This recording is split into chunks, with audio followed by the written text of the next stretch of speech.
Hey boys and girls, it's Ron Bass with another edition of the Ron Bass Show. Your source for inspiration, encouragement, motivation, and a little bit of humor. Thanks to my co-host over here, Mr. Brent Atterbury. Hello. Hello, Jello. Hey, you didn't yell today. I didn't yell today. No. But I am excited. I'm glad. I'm just not yelling. I'm glad you're excited. You know, I just came from the gym and that always pumps me up. Who else said that? Schwarzenegger. And the guys on Saturday Night Live. That's right. When they We want to pump you up. That's right. That's funny. Saturday Night Live. Man, I saw some of these early auditions from someone like Chevy Chase and some of those people. Yeah. They was on YouTube or on Facebook maybe, and it was really funny. Their interviews or their you know, when they first came in and auditioned, crazy stuff, man. Those guys are so talented though. Yeah. But still, can you imagine how many people probably tried out? Each year, I mean, it's probably, who knows, hundreds, I suspect, if you could even get in for the audition, right? Yeah. Wow. Anyway, so much for that. So speaking of the gym, my friend Carrie and I were talking at the gym. This girl's turning 49 tomorrow, but man, when you look at her, you sure wouldn't know it. Super fit, super attractive, very professional, very successful person.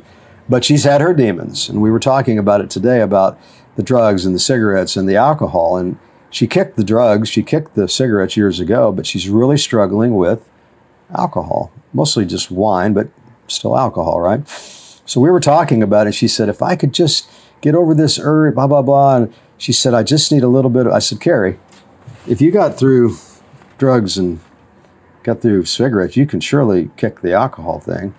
And I said, that's really minor by comparison, but it's still an addiction. It's still a problem. It's still an issue, right? And we just kind of were talking about that today. And I said, you know, look, other than the fact you look in the mirror and you're not happy with yourself because you know this thing controls you, you got to get rid of this problem. You're going to feel better about yourself. You're going to be a stronger person for overcoming it, of course. And we kind of went down that road in that discussion. And I said, and the other bonus to quitting is that your son, who's about 10, has another great example setter in you to not drink. Because the kids are going to have so much bad influence as it is on the internet and school and friends. And man, you know, you're already going to be fighting all that every day because he's going to be in school and they're going, hey, let's smoke some pot. Hey, let's take a pill, whatever, right? So you're not drinking, not smoking, not doing drugs is going to be such a tremendous influence for the kid. I just wanted to talk about that briefly since I just had left the gym and left her, and turns 49 tomorrow. So if you're watching, happy birthday, Carrie. Yeah. Okay. On to some other subjects. I have many today. Oh, wow. Yeah. I want to talk about manipulators. Now you might ask, what is a manipulator? What is a manipulator? Somebody that is taking advantage of your good nature. Somebody that senses maybe you're easygoing and they want something from you. What might they want from you? Money. Money's usually the top of the list, in my opinion. Maybe they want your attention. Maybe they just want to feel like they can have some control over you, makes them feel better about themselves. People that have a low esteem, particularly those people like to exercise control over others, makes them it gives them a sense of power, a sense of authority. And I think that that kind of fuels them. You see where I'm going with this? Glad somebody does. People that prey on people's fears and hopes. Sometimes I think about religion like that. Like you go into a church and if you'll just tithe, you won't go to hell. I mean, they don't say it that way, but in my opinion, that's sort of the inference in many of these churches. I just am so against that. And people are so fearful of dying and going to hell that they're going to tithe and they're going to give the money to the church. Now, I'm not saying all the money that they give to the church goes to bad things, but still, it's the idea that they're, in my opinion, they're manipulating that person based on their fear. Now, on the other side of the coin, hope. People that join an organization, say some kind of a sport organization where they want to learn sport, and they're so excited and they want to learn, and then the coach takes advantage of that situation. How does he exploit that? Maybe money. It's always usually money. And the student's like, oh, I'm so happy that you're helping me and coaching me and you're so interested in my welfare. But are they really? I know this sounds a little cynical, guys, but I think it's really important to talk about this. You have a comment on that? No, I just say sometimes it's political too. Sometimes a parent that is a good friend of that coach, or that they do barbecues on the weekend, good point. So that kid plays more than their kid that doesn't participate in that. So there's politics involved too. But there's something that they want. Yeah. And these people are not good people, in my opinion. To take advantage of anybody, in my opinion, is a bad thing. I remember years ago when I was involved in a multi-level marketing organization, and we had to edify the upline. So if you're sponsored by somebody, then that person has a sponsor, and all the way up to the top. And part of the requirement of being in this organization was to edify your upline. Well, in a way, that's sort of like a demagoguery type thing, where that person at the top is almost like a demagogue, like they're like godly, or they're like they want to be thought of as being very important. And I think that's another bad scenario. And people get caught up in this. I was caught up in this many years ago, and thought I was doing all the right stuff, but in the end, I was just being used because they were making all the money. I was spending all the money, and it's just the way it goes. And you have to be, so I say all that to say this, you have to be very careful. We talked about this in one of the other podcasts, very careful who you associate with. You can very easily get caught up in a bad situation, and the next thing you know, you're pouring out lots of money, and you feel obligated to stay on that track, and then in the end, you wind up getting screwed and tattooed, so to speak. That's the old saying, screwed and tattooed. So, bad people. Bad people. Isn't there a song? What's that song called? Bad. There's a rock and roll song. Bad something. Bad. Oh, well. Sorry. Yeah, I'm sorry. I wasn't ready for that. Okay, you weren't? You have to be ready all the time. There's a band called Bad Company. Yeah, Bad Company. But there's a song. Anyway, so much for that. We'll get into music on another podcast. So, bad people in powerful positions. And, like I was studying Hitler the other day. Think about this guy. He wasn't particularly brilliant, wasn't particularly intelligent, but he had a great skill he was a great orator. So because he was a great orator, he was able to influence people. And then eventually what happened? He took over a country. He almost took over the world, killed millions of people, just because he was such a great manipulator. And people bought into it, and they drank that Kool-Aid. And you have to be, that's a big example of what I'm talking about, but still an example. Yeah. Maybe you could identify better with something like that. And you have to be very, very careful who you associate with. And if you think you're going down the wrong path, get the hell out, man. Don't get so deep into it that you wind up being the victim, which is very easy to happen. It's happened to me. And without getting into a lot of details, it's happened to me several times in my life. Because I'm a nice person, and I'm easily influenced. And when you're low and you're down, particularly when a person's down, they grasp the straws, right? And I think that's where people that are manipulative type people that are narcissistic, that are self-centered and selfish, they sense that, and that's their goal. Like they have antenna. And they can sense that, hey, this person's down and out, and I can use my manipulative skills to take advantage of that person and prey on those woes, and I'm going to take advantage of that person, and I'm going to benefit. I know this sounds terrible, guys, but I just want to talk about it today. I want to get it out in the open. I want to visit about it. If you have some ideas or if you've had some bad experiences, send me some comments, and we'll talk more about it on the next podcast. Be careful. Be careful who you hang out with, guys. Be careful who you associate with. Okay. I think a lot of the reasons why people get in this situation is because they're very insecure. I want to talk about insecurity.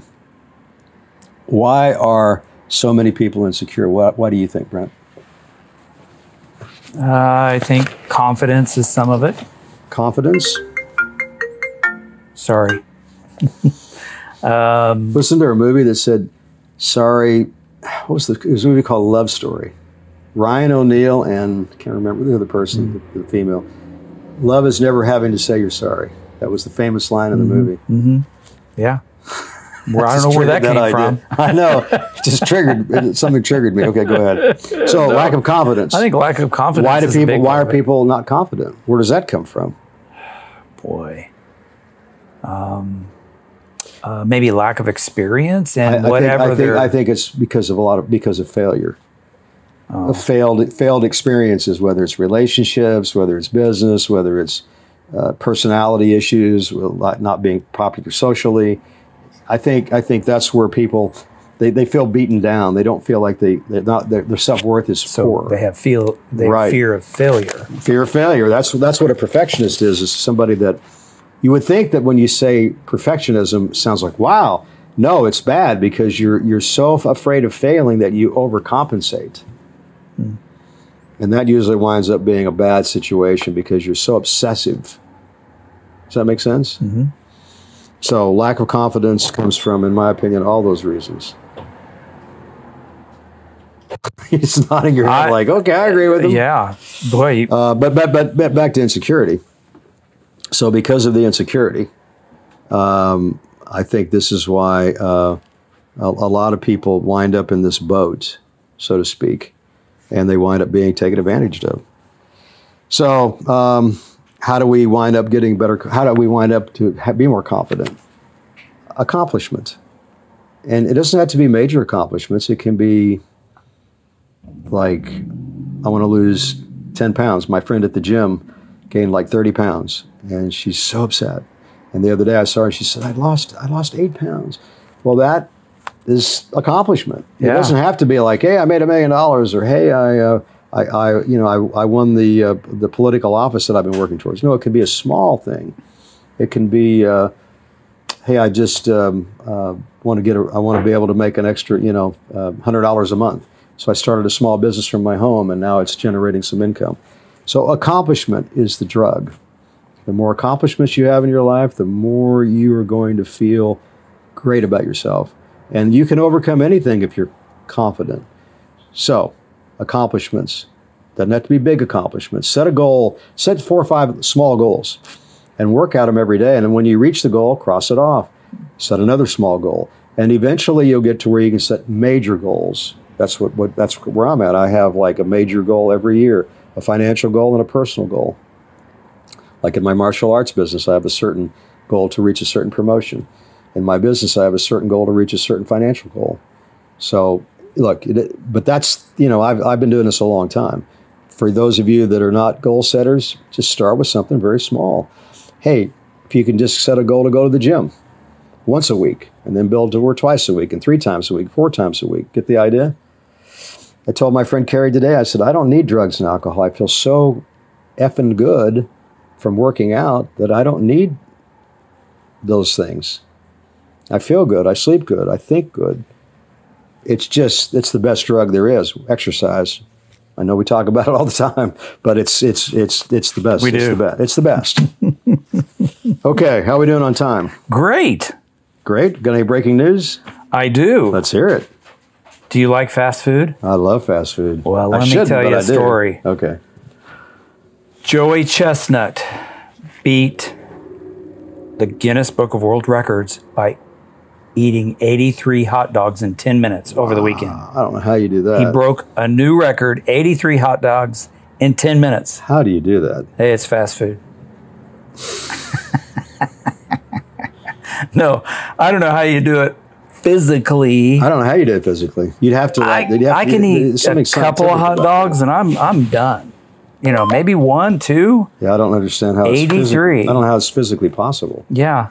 And wouldn't you be like, maybe I read an article afterwards, you have to like throw yourself out, you have to throw up. I don't know what happens. I don't know how your stomach. They say you are what you eat. Maybe a giant hot dog. And today, do you like nuts? Yeah. Well, today is National Macadamia Nut Day. Okay. So it's a big day for macadamia nut lovers. Well, just had to bring that up. And then the other exciting The only thing nuts that I know, by the way, are nut cases. Oh, Go okay. ahead. Well, Ding, ding, ding, ding, ding, ding, ding. Good for you. Yeah, thank you. Today is also National Newspaper Carrier Day, and that's kind of sad because they're not too many newspapers. They're kind of becoming obsolete. I don't know how they even, can stay in business. In our market, they don't have newspaper carriers anymore. Wow. The newspaper is delivered through the USPS mail. Wow. I feel sorry for those National Newspaper Carrier Days people because there's not very many of them. It's kind of like phone books. There's not very many left. Yeah. But there are some. Everything is Google, Google, Google. That's the way we get our information now. That's right. Okay. Couple things and we'll get out of here. Well, I thought you had a lot of things to talk about. Well, I do. I have. I've been talking about a lot of things. Have you? Yeah. Did you talk about all of them? Well, not all of them. I got a couple of things here that our subscribers sent me some messages. Oh, okay. Okay, yeah. Good.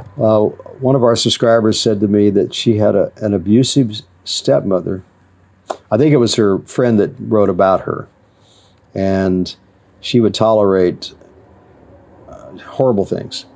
And the reason she did it was because I think because maybe some mother, took care of when she was young or whatever, and then she felt obligated. But guys, nobody should take abuse from anybody.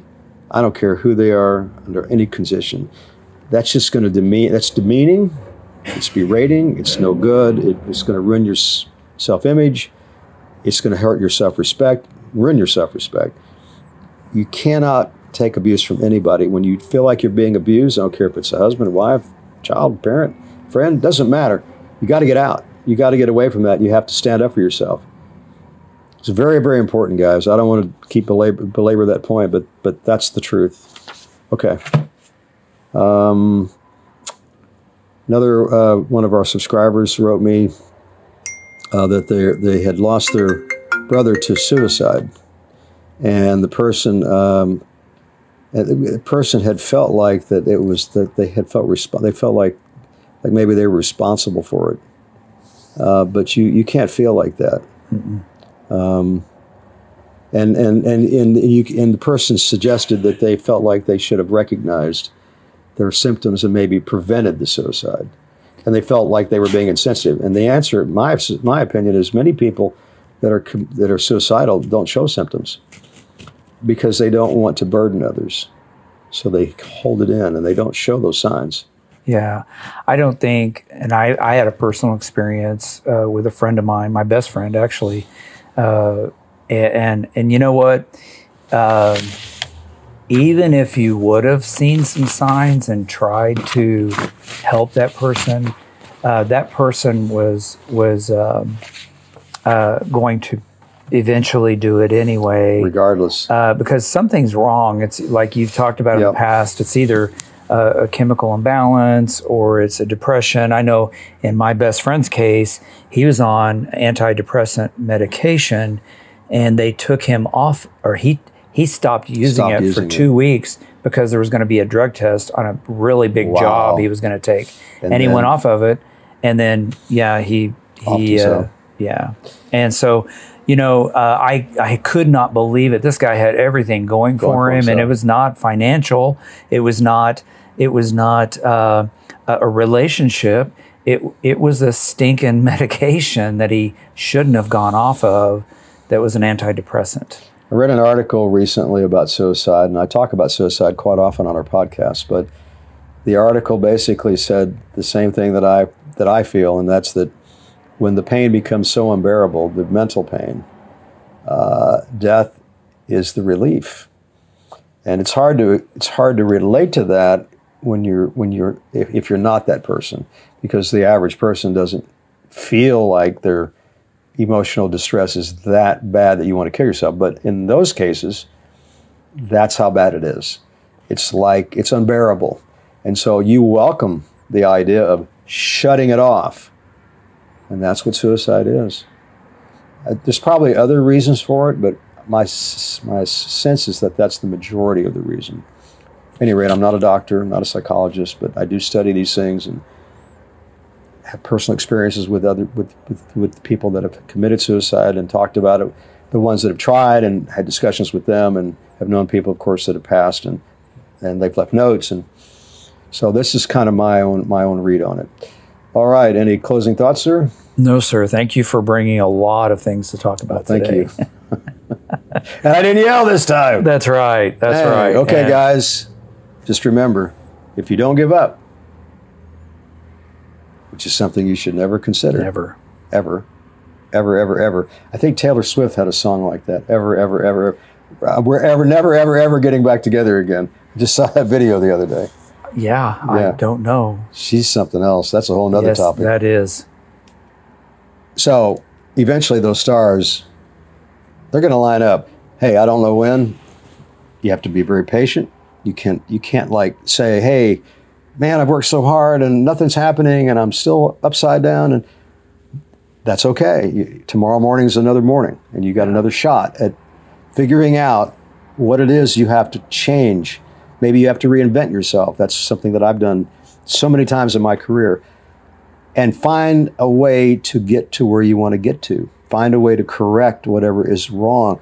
There's many resources out there, guys. There's counseling. There's the internet. You can learn a lot by going on Google. I study Google. I use Google every day to learn. And now with AI, they're even more involved in more things where you can learn more things quicker, faster. Friendship, study. So there's always going to be a way to figure out an answer to whatever it is that's in your way of getting to where you want to get to. But until that time comes, and even after that time comes, just remember to stay positive.